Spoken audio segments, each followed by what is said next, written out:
Bhante, some of those earlier series of talks you gave on higher evolution, how were they received by the Buddhist world outside the WBO? Well, they didn't know anything about them.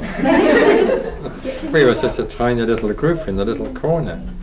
But amongst people who listened to them, I found that opinion was sharply divided.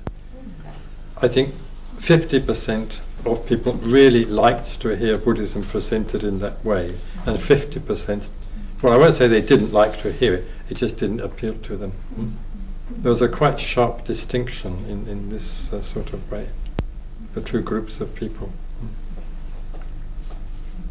And your Reckon Trust lecture later on, when you gave, which you gave to science and mystics, how was that received? That was received very favourably indeed by the audience. I'm not sure about the organisers because I was never invited again. Also, on that same conference, I filled in for a lecturer who wasn't able to come, and they asked me for just to give an extra talk. I had to prepare it at about half an hour's notice, so I just spoke about Buddhism in India and the Ambedkar movement.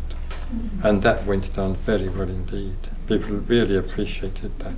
That was a rather rough and ready talk, rather than a lecture. Whereas the Bodhisattva Evolution and Transcendence was a prepared paper which I read. Yeah? But they both went down very well. But I was never invited again. I think the organisers were looking for something a bit different.